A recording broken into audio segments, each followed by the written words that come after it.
आपने अभी यहाँ पे देखा कि कुछ एग्जांपल में अपन ने क्या किया कि h को 0 रखते समय सीधे h को ले जाके 0 रख दिया, जबकि अपन को तो h एक पॉजिटिव 0 था तो उसको ऐसे नहीं रखना चाहिए था।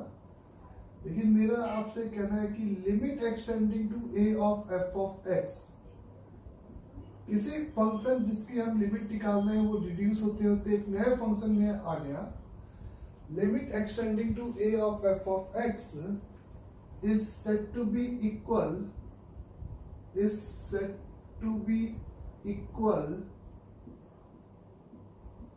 f of a if and only if fx is continuous at x is equal to a। अगर कोई गिवन फंक्शन x बराबर a पर कॉन्टिन्यूअस है तो उस फंक्शन की a के नेबरहुड पे वही वैल्यू होगी जो कि a पर होगी। ये बहुत सिंपल सी कॉमन सेंस वाली बात है कि अगर हम उस फंक्शन में a के नेबरहुड पे वैल्यू देखना चाहते हैं और x बराबर a पे अगर वो फंक्शन मेरा कॉन्टिन्यूअस है तो a के नेबरहुड पे आपको वही वैल्यू मिलेगी जो f ऑफ a की वैल्यू मिलेगी। लेकिन हम ऐसा उसी फंक्शन के लिए कह सकते हैं जो कि उसके a पर क्या हो, इज अ सिंपली कॉन्टिन्यूअस हो। a पर सिंपली यहाँ पे क्या हो, कॉन्टिन्यूअस हो। तो इसीलिए आपने देखा कि जब मैंने cos sin 1 प्लस h रखा था तो सीधे h को 0 रख दिया। h को 0 रखना इसलिए क्योंकि sin x वहां पे इज ऑलवेज कॉन्टिन्यूअस होता है, तो उस पॉइंट पे आपका sin x भी क्या होगा, सिंपली कॉन्टिन्यूअस होगा। तो किसी भी फंक्शन की पॉइंट वैल्यू आपकी लिमिटिंग वैल्यू तभी कहलाएगी जब वो फंक्शन आपका x बराबर a पर कैसा फंक्शन है, कॉन्टिन्यूअस फंक्शन है। दूसरा स्टेटमेंट मेरा कि अगर हमें limit extending to the a पर f of g of x की लिमिट वैल्यू चेक करनी है तो क्या मैं इसको नेक्स्ट स्टेप पर is a limit is a f over limit extending to the a पर g ऑफ x ऐसा लिख सकता हूं कि नहीं लिख सकता हूं? तो मैं कहूंगा कि ये तभी अलाउड होगा डायरेक्टली आंख बंद करके, ब्लाइंडली ये तभी अलाउड होगा जब इज gx की जो लिमिट वैल्यू आएगी एक्सटेंडिंग टू a पर बच्चे, g ऑफ x की late assume limiting value a पर आपकी l आई है और उस l पर आपका एंड लेट एज्यूम की gx की एक्सटेंडिंग टू a पर लिमिट वैल्यू l आई है एंड एट x बराबर l पर आपका f ऑफ x इज क्या हो, कॉन्टिन्यूअस हो। f ऑफ x पर आपका फंक्शन f ऑफ x क्या हो, सिंपल इज अ कॉन्टिन्यूअस हो, तभी ये अलाउड होगा। अदरवाइज आप इस तरीके से लिमिट वर्ड को अंदर ले जाकर अप्लाई नहीं कर सकते हो। अदरवाइज आप लिमिट वर्ड को अंदर ले जाकर सिंपली अप्लाई नहीं कर सकते हो। और ऐसा मेरा कहना है कि उसके पहले जो मैंने आपको 3 केस बताया वो केस नहीं होना चाहिए। मतलब a के दोनों नेबरहुड पे गिवन फंक्शन आपका डिफाइंड होना चाहिए, तब जाकर हम ये स्टेटमेंट कंटिन्यूटी वाली बात करेंगे। तो लिमिट एक्सटेंडिंग टू a पर f of x is said to be equal simple f of a if f of x is continuous at x बराबर a। और दूसरी बात, किसी भी कंपोजिट फंक्शन के अंदर लिमिट वर्ड को ले जाकर लिमिट अप्लाई करना तभी अलाउड होगा तब जब आपकी जो लिमिटिंग वैल्यू है उस पे फंक्शन f आपका कैसा हो, एक कॉन्टिन्यूअस फंक्शन हो। अदरवाइज ये स्टेप आपको कभी समटाइम्स आपको सही रिजल्ट देगा और समटाइम्स आपको गलत रिजल्ट देगा। तो मेरा कहना है कि आप ऐसा इस लिमिट को अंदर ले जाकर अप्लाई नहीं करोगे।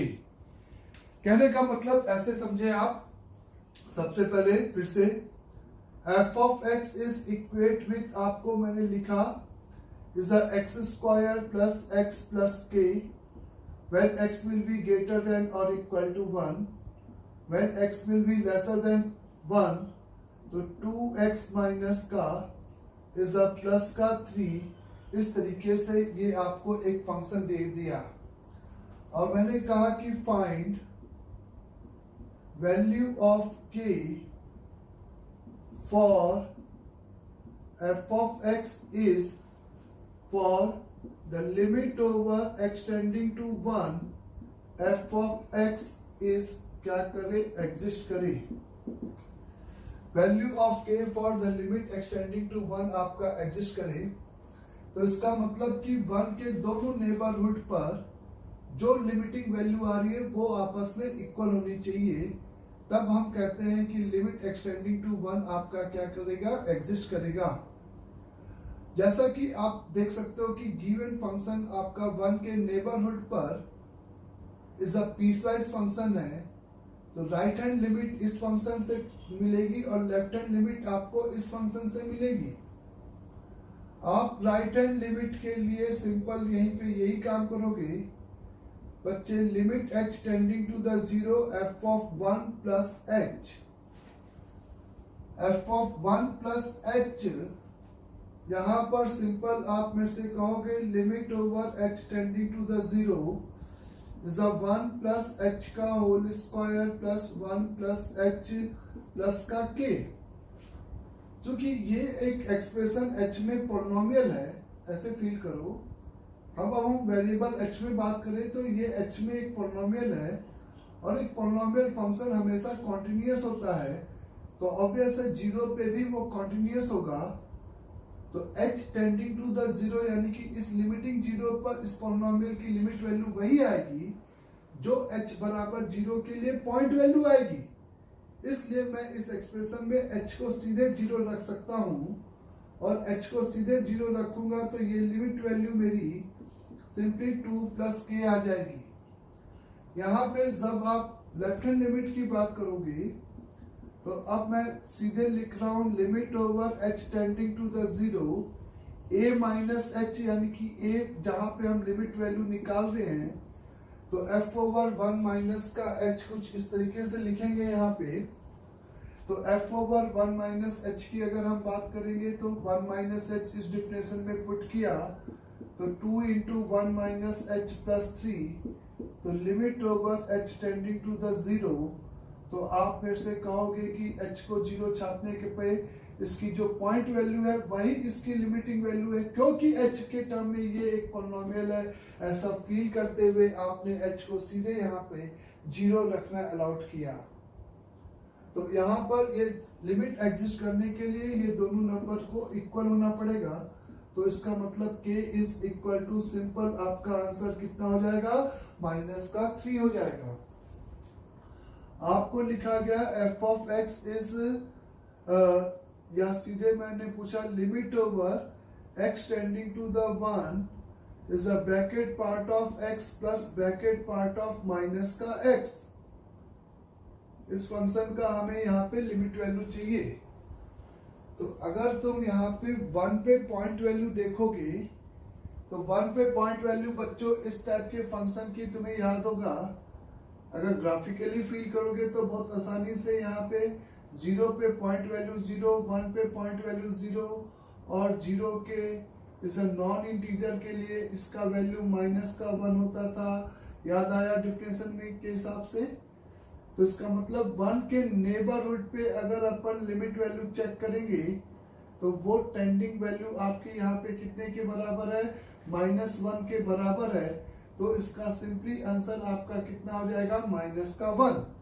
और आपने ग्राफ अगर फंक्शन का बना लिया और 1 के नेबरहुड पे आपने देखा तो 1 के बोथ नेबरहुड पे आपकी जो लिमिटिंग वैल्यू है वो इस फंक्शन की -1 थी, तो इसलिए आंसर आपने सिंपल यहाँ पे क्या रख दिया, -1। अगर आप यहाँ पे सपोज राइट हैंड लिमिट की बात करते बच्चे, तो राइट हैंड लिमिट अगर इस तरह से अप्रोच करते ग्राफ की जगह पे, तो limit over h tending to the 0 of simple आप लिखते 1 प्लस का h प्लस माइनस का 1 माइनस का h, पूरे फंक्शन में x is replace by a plus h, यानी कि 1 प्लस h से मैंने यहाँ पे रिप्लेस कर दिया। तो यहाँ पे जब मैंने 1 प्लस h के साथ इसको रिप्लेस किया तो ये नंबर आपका, एक बच्चा ऐसे कह सकता था कि मैं ब्रैकेट के अंदर इसको ले जाऊं, तो वहां पर अब मैं कहूंगा कि ये आपका 1 प्लस h का ब्रैकेट एक कंपोजिट फंक्शन है। इस लिमिट वर्ड को इसके अंदर ले जाकर, इस लिमिट वर्ड को थोड़ा सा फॉन्ट साइज बड़ा कर रहा हूं यहाँ पे, is a bracket part of 1 plus h plus x को 1 प्लस h रखेगा तो माइनस का 1 माइनस का h ऐसा होगा। अब मैं आपको ये कह रहा था कि आप, ये कोई पॉलिनोमियल नहीं है कि जिसके लिए मैं h को 0 रख दूं तो वो आपका सीधे वो पॉइंट वैल्यू जो आएगी वही इसकी लिमिटिंग वैल्यू हो जाएगी। ये कहना गलत होगा, क्योंकि ब्रैकेट पार्ट में भी उस जो आउटपुट आ रहा है उस पर कॉन्टिन्यूअस या डिसकॉन्टिन्यूअस कुछ भी हो सकता है। h tending to the zero, फिर अगर आप बात करोगे तो इस लिमिट वर्ड को इसलिए अंदर ले जाना अलाउड नहीं है क्योंकि अंदर वाले की लिमिट वैल्यू कितनी है 1, और 1 पे बाहर वाला function greatest integer function simply आपका कैसा फंक्शन होता है, डिसकंटिन्यूअस फंक्शन होता है। इसलिए ये स्टेटमेंट मैं कहूंगा कि गलत है कि h को आप 0 ले जाके अंदर पुट करें। तो आप बहुत से बच्चे ऐसा करेंगे कि h दिख रहा है तो क्यों ना हम सीधे एक्सप्रेशन में h को 0 रख दें, लेकिन उस एक्सप्रेशन में directly x tending to a को x को a से रिप्लेस करना तभी अलाउड होगा जब वो एक्सप्रेशन a पर आपको कॉन्टिन्यूअस फील करे। तो इस कंपोजिट फंक्शन में अंदर ले जाके लिमिट अप्लाई करना गलत हो गया। तो जब आप 1 प्लस h का ब्रैकेट की बात करोगे तो 1 प्लस h का ब्रैकेट यानी कि ये सिंपली आपका 1 से बड़ा नंबर हो गया, तो ये एग्जैक्ट 1 हो गया, इंडिपेंडेंट ऑफ h नंबर है इक्विवेलेंस में। -1 माइनस h यानी कि ये -1 से पीछे नंबर चला गया, क्योंकि h always be considered as a positive, तभी हम इसको राइट हैंड लिमिट नाम दे रहे हैं। तो ये आपका सिंपल यहाँ पे -2 हो जाएगा, और आपका limit h tending to the 0 के लिए यहाँ पे -1, क्योंकि अगर अब ये h का कोई फंक्शन होता तो मैं जरूर h को 0 सब्स्टिट्यूट करके देखता, या जो भी उसकी लिमिट होती, तो चूंकि ये कांस्टेंट है तो h टेंडिंग टू द 0 के लिए भी ये कांस्टेंट आपका -1 ही रहेगा। तो यहाँ पर इस तरीके से आपके पास ये राइट हैंड लिमिट आएगी। सिंपली आप यहाँ पे लेफ्ट हैंड लिमिट की बात करोगे बच्चे, तो limit h tending to the 0, यहाँ पे x is replace by 1 minus का h इज अ माइनस का 1 प्लस का h, ऐसे लिखोगे। 1 माइनस का h आप कहोगे कि 0 हो गया, लिमिट वर्ड को अंदर ले जाना अलाउड नहीं होगा क्योंकि ये 1 पे ये फंक्शन आपका डिसकंटिन्यूअस होता है। -1 प्लस h यानी कि इसकी वैल्यू आपकी माइनस का 1 आ जाएगी, और limit h tending to the 0, और चूंकि ये h से इंडिपेंडेंट है तो इसकी लेफ्ट हैंड लिमिट यहाँ पे -1 आ जाएगी, और -1 और -1 दोनों सेम हो गई, तो हम कह सकते हैं लिमिट वैल्यू एग्जिस्ट करेगी और इज इक्वल टू -1 हो गई। और ये बात अपन सिंपली यहाँ पर इसके इस ग्राफ से ही बोल दिए थे लिमिट वैल्यू। क्लियर सभी को? अगर मैंने आपसे कहा limit over simple x tending to the π/2 over greatest value of sin x, बच्चे the limit over x tending to the π/2 the greatest value of sin x की अगर हम यहाँ पे बात करेंगे तो आप यहाँ पर कुछ बच्चे ऐसे प्रोसीड करेंगे कि π/2 पर ये 1 हो गया और 1 का ग्रेटेस्ट वैल्यू 1, तो आंसर को 1 बोल देंगे। लेकिन मेरा कहना है कि ये सही भी हो सकता था और गलत भी हो सकता था, इसलिए आप ऐसे जल्दबाजी में आंसर ना लिखें। आप कहोगे कि this is a composite function, ये एक आपका सिंपली कंपोजिट फंक्शन है जिसकी x बराबर π/2 की पर अगर हम केवल अंदर वाले की लिमिट वैल्यू बात करें, अगर मेरे से अंदर वाले की लिमिट वैल्यू की बात किया जाए sin x की, तो sin x चूंकि एक कॉन्टिन्यूअस फंक्शन है जिसकी π/2 पे वही लिमिट वैल्यू आएगी जो कि उसकी पाई बाई 2 पे पॉइंट वैल्यू होगी। साइन एक्स आपका कॉन्टिन्यूस फंक्शन है, तो पाई बाई 2 के नेबरहुड पर वही लिमिट वैल्यू आएगी जो कि इस फंक्शन की पाई बाई 2 पे पॉइंट वैल्यू होगी, और वो वैल्यू आपकी सिंपली 1 होगी। करेक्ट। और एट एक्स बराबर 1 पर बाहर वाला फंक्शन यानी कि ये function bracket x is discontinuous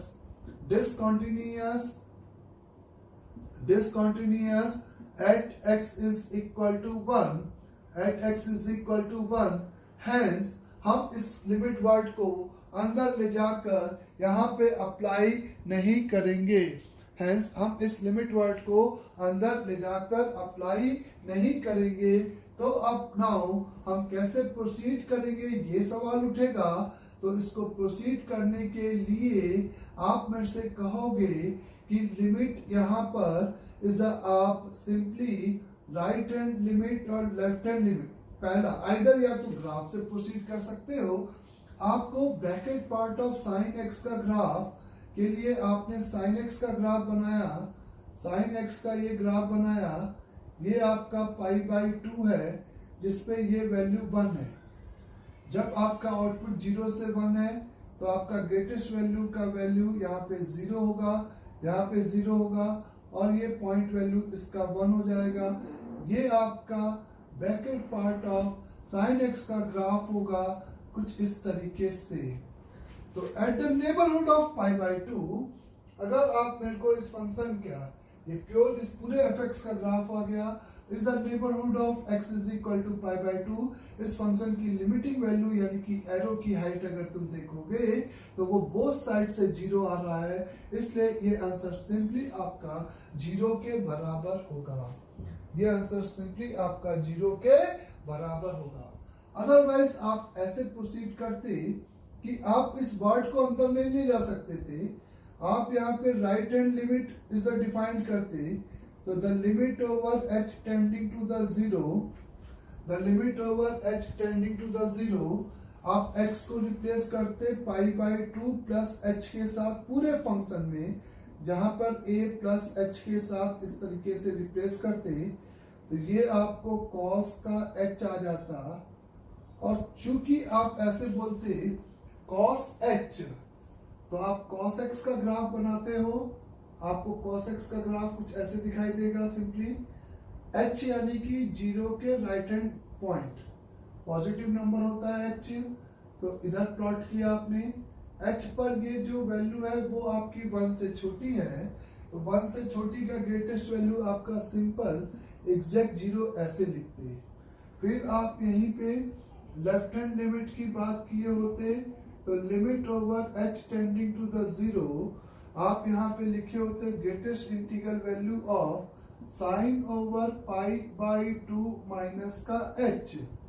तो यहाँ पे आपके पास फंक्शन आता cos का h, the limit over h tending to the 0 पे, और फिर से आप यहाँ पे कहते cos h का ग्रेटेस्ट वैल्यू फिर से फील किया तो आंसर विल बी कितना आ जाता 0। तो इस तरीके से आपके यहाँ पर इस फंक्शन की जो लिमिट वैल्यू है वो आपकी क्या कहलाती 0, ना कि 1 इसकी क्या कहलाती वहां पे पॉइंट वैल्यू। इस फंक्शन की पाई बाई 2 पे पॉइंट वैल्यू 1 है, जबकि लिमिटिंग वैल्यू यहाँ पर इसकी कितनी है बच्चे, सिंपली यहाँ पर 0 है। The limit over extending to the, अगर मैंने आपसे कहा 0 over the sine inverse over sec over x,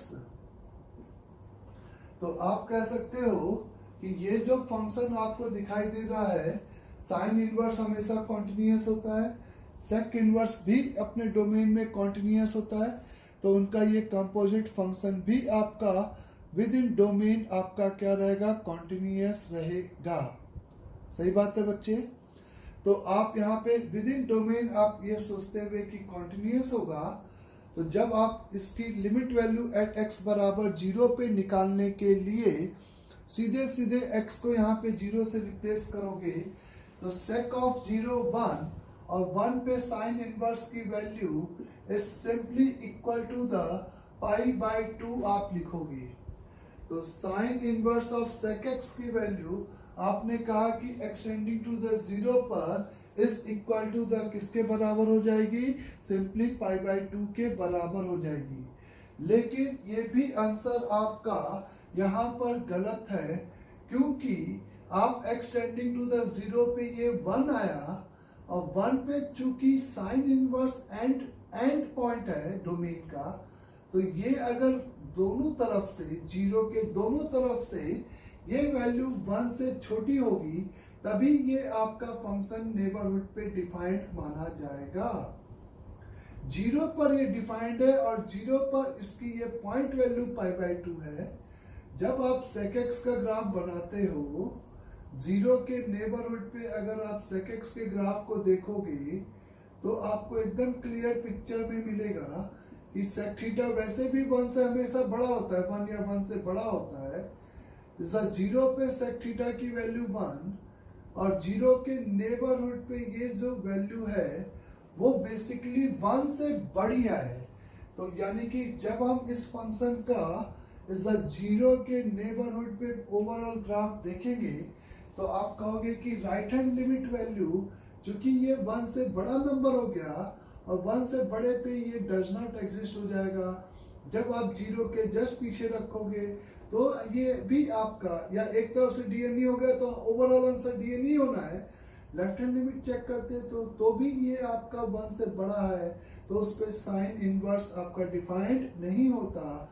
तो द करेक्ट आंसर इसका पाई बाय 2 की जगह पे द आंसर इज डीएनई, क्योंकि ये डोमेन के हिसाब से x बराबर 0 के इस नेबरहुड पर ये फंक्शन बेसिकली डिफाइंड नहीं है।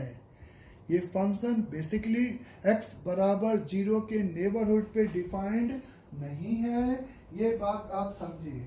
ये बेसिकली अगर आपको इसका ग्राफ बनाने के लिए बात किया जाए ना, तो आप मेरे से कहोगे कि sine inverse of sec x को अगर तुम एक्स वाई प्लेन में प्लॉट करोगे तो तुम इसका डोमेन की बात करते तो तुम कहते हैं कि इसका डोमेन -1 से 1, तो सेक इनवर्स सेक एक्स आपका -1 से 1 हो जाए। और ये बीच में तो -1 और 1 के कभी अलाउड नहीं होता।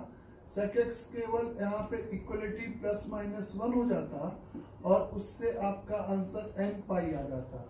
यानी कि इस फंक्शन का जो डोमेन है वो n पाई है, मींस 0 डोमेन है, फिर पाई डोमेन है, फिर आपका 2 पाई डोमेन है, -पाई ऐसे डोमेन है।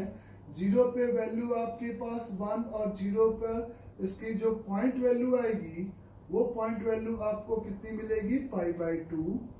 पाई रखोगे -1 तो इसकी पॉइंट वैल्यू माइनस का पाई बाय 2, फिर से इसकी वैल्यू पाई बाय 2, तो पॉइंट वैल्यू 0 पे पक्का पाई बाय 2 है। लेकिन चूंकि 0 के नेबरहुड पे आपका फंक्शन डिफाइंड नहीं है, 0 के नेबरहुड पे आपका फंक्शन डिफाइंड नहीं है, तो आपकी लिमिट वैल्यू भी यहाँ पे डिफाइंड नहीं कही जाएगी। क्लियर समझे?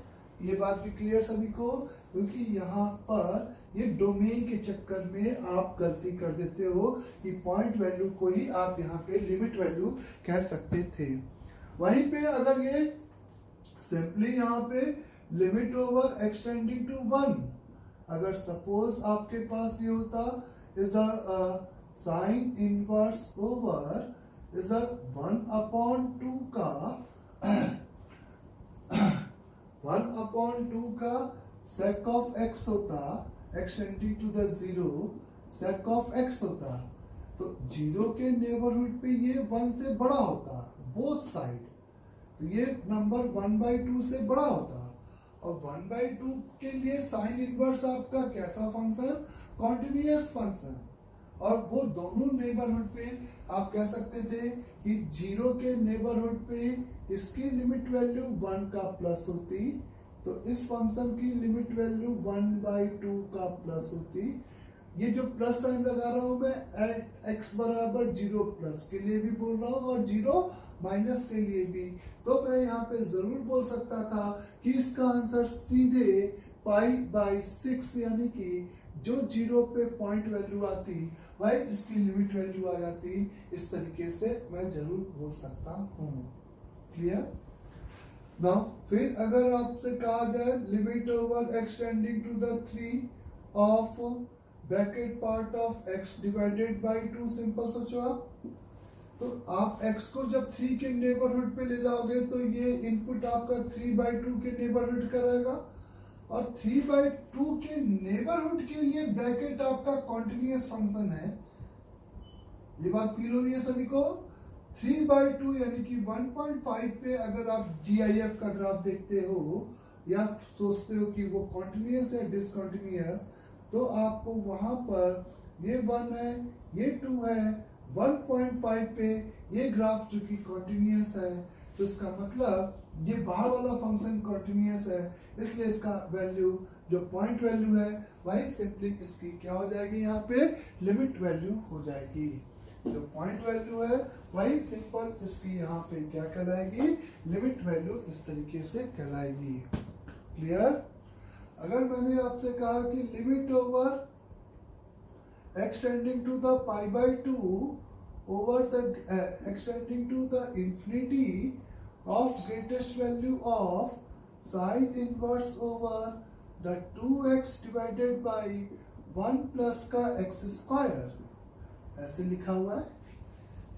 तो bracket of sine inverse of 2x divided by 1 plus x square की अगर हम यहाँ पे बात करें तो मेरा कहना है कि sine inverse of 2x y is equal to the sine inverse over the 2x upon 1 plus x square की अगर मैं इंफिनिटी पे सीधे सीधे लिमिट वैल्यू देखूं तो इंफिनिटी पर इस ब्रैकेट की ये 1 डिग्री ये 2 डिग्री, तो इसकी लिमिट वैल्यू बच्चों 0, साइन इनवर्स की वैल्यू 0 पे 0, और 0 पर बाहर वाला फंक्शन चूंकि डिसकंटिन्यूअस है तो मैं यहाँ पर इसकी लिमिट वैल्यू 0 नहीं बोलूंगा, मैं यहाँ पर इसकी लिमिट वैल्यू को 0 नहीं बोलूंगा। ये बात क्लियर होनी चाहिए सभी को। क्लियर यहाँ तक। अगर अब यहाँ पर मैंने इसके लिए कहा कि इसका अगर मैं साइन एक्स को फिर से एक्स को यहाँ पे मैंने इस फंक्शन के ग्राफ को फील किया तो मेरे को पता है कि इस फंक्शन का जो ग्राफ है वो ऐसे जा रहा था। ये आपका 2 tan इनवर्स एक्स की हेल्प से बनाया था, याद करें। यहाँ पे pi/2 यहाँ पे 1 हो गया था ये, और फिर जब आपने इंफिनिटी छापा था तो ये ग्राफ बेसिकली ऐसे चला गया था। सही है। तो इंफिनिटी पे जो आपको वैल्यूज मिली है वो आपको कैसी वैल्यूज मिली है, इज अ पॉजिटिव 0 वैल्यू मिली है।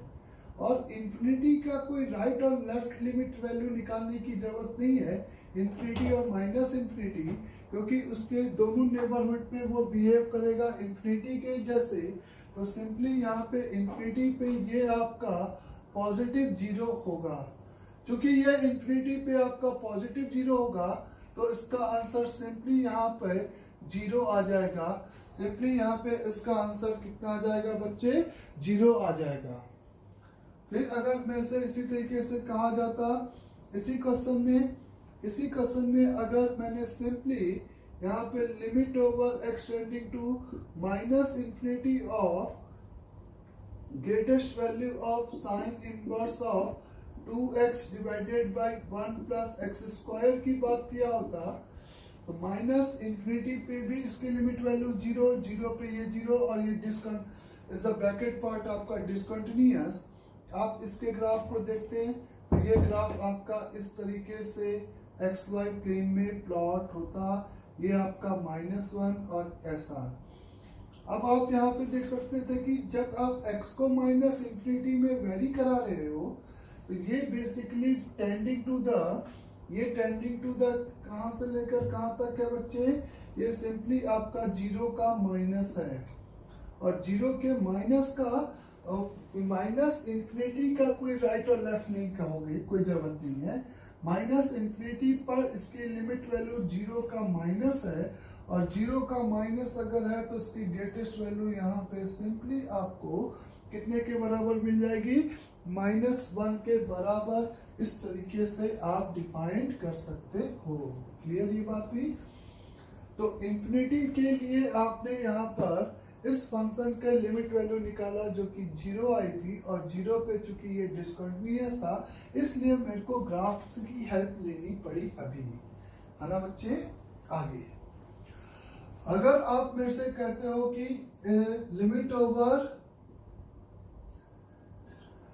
ओवर एक्सटेंडिंग टू द 1 पर आपको मैंने कहा is a tan inverse over x plus 1 upon x minus का 1 प्लस का tan इनवर्स x ऐसे और ऐसे करके, ये फ्रैक्शनल पार्ट ऑफ x है, ये आपका simply fractional part of x है। आपको मैंने इसकी limit value x tending to the 1 पे कैलकुलेट करने के लिए कहा, करेक्ट यहाँ तक ना। अगर आप इसको सबसे पहले अंदर वाले फंक्शन की 1 पे, सवाल ये है आप अपने मन में उठाओ कि क्या मैं इसके अंदर इस लिमिट वर्ड को अंदर ले जाके अप्लाई कर सकता हूं या नहीं कर सकता हूं।